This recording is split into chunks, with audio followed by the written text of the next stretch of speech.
guys, welcome back to my channel.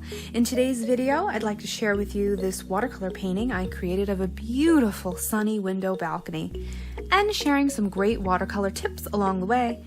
I hope you enjoy the tutorial. Please don't forget to comment, like, and subscribe. All the materials used will be listed down below in the description box as always. Now let's begin.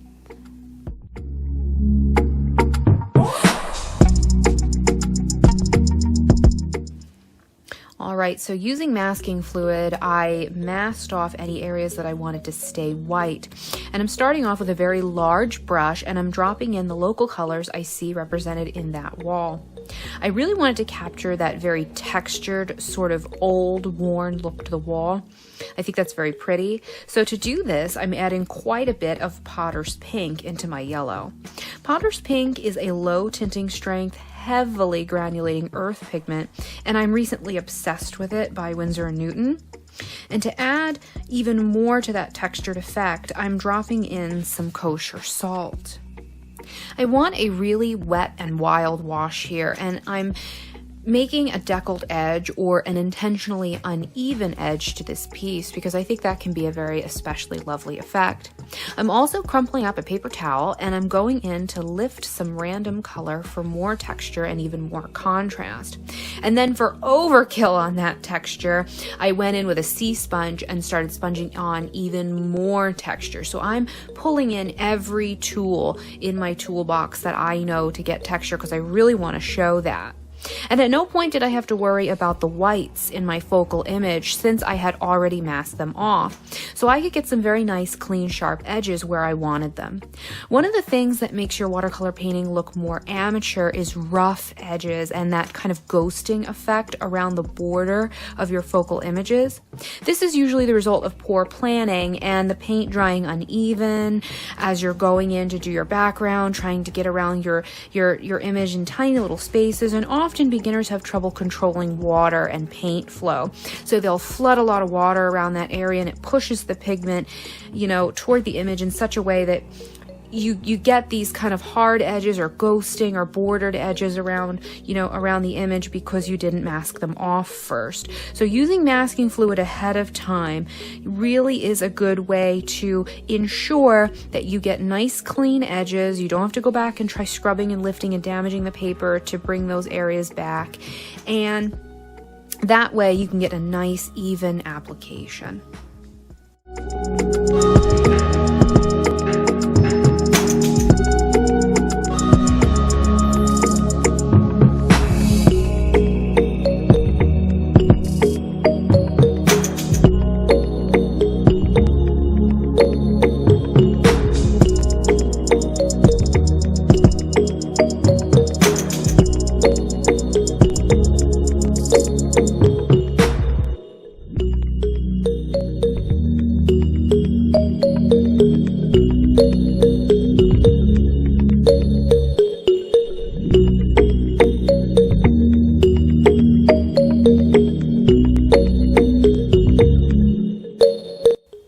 So I'm working on Arches 100% cotton cold pressed watercolor paper with a basic drawing.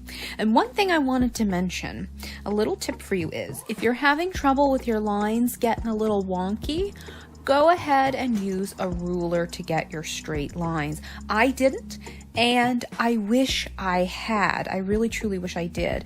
Don't let your pride get in the way. It's not cheating. Go ahead and use it.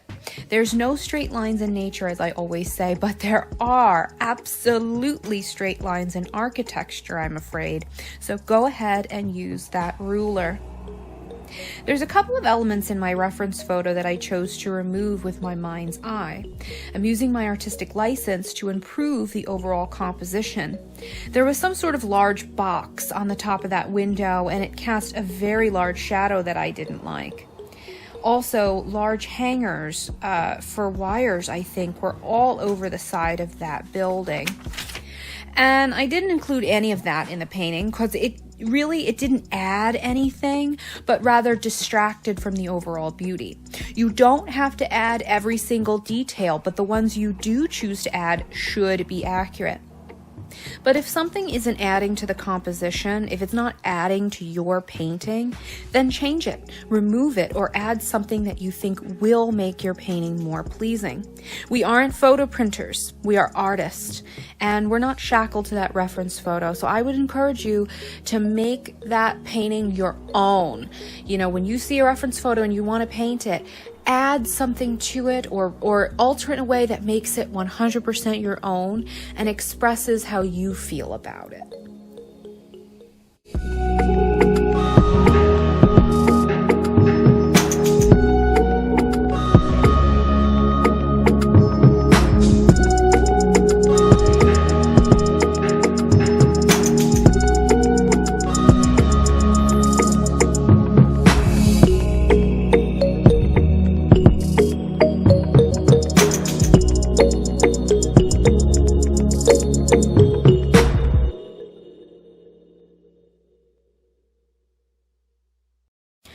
Now for that filigree cast iron balcony, I'm not putting in every single one of the details within that pattern. I'm using more of an implied line technique, and your brain will fill in the rest of the detail.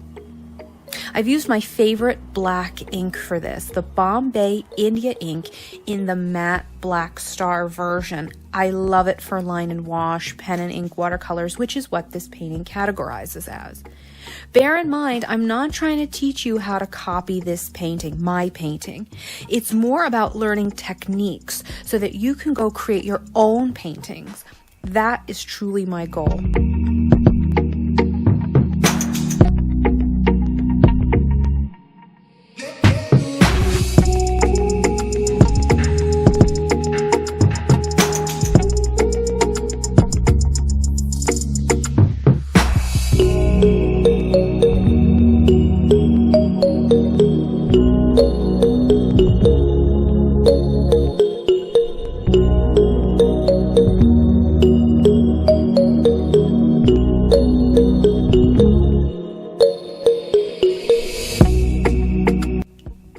Now for the flowers and the foliage, I wanted to make sure I got those orange flowers in first and let them dry so that the green foliage wouldn't bleed into that and overtake it.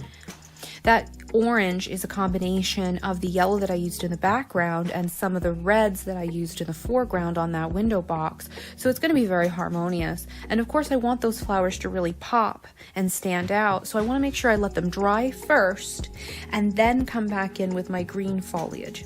Remember that it's not about painting a lot of green.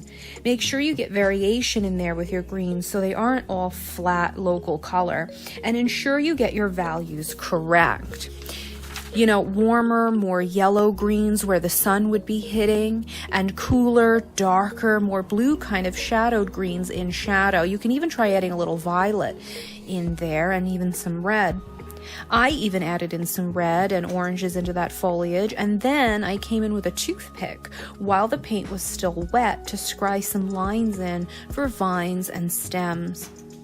After that dried, I would come in with a fine liner and add a few more details, but I don't want anything too detailed here because I still want this piece overall to be pretty loose and painterly, a little bit almost illustrator-ish, if you know what I'm saying.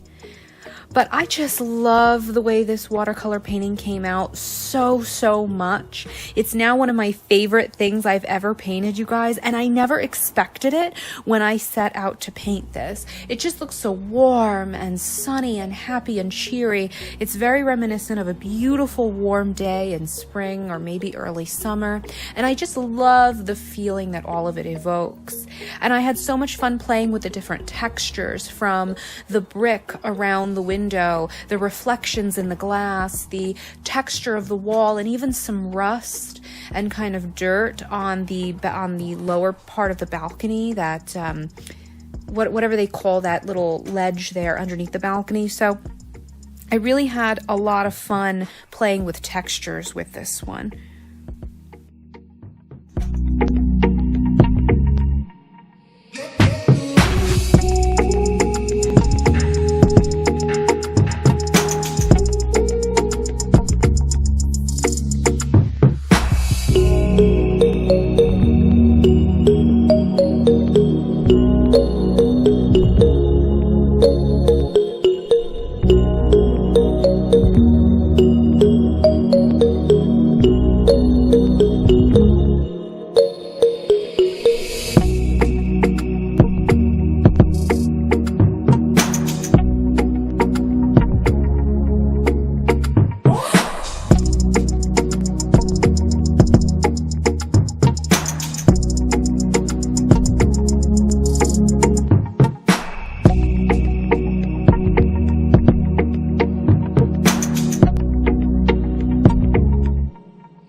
I hope that you guys enjoyed today's video. It's always a pleasure for me to share my artwork with you guys.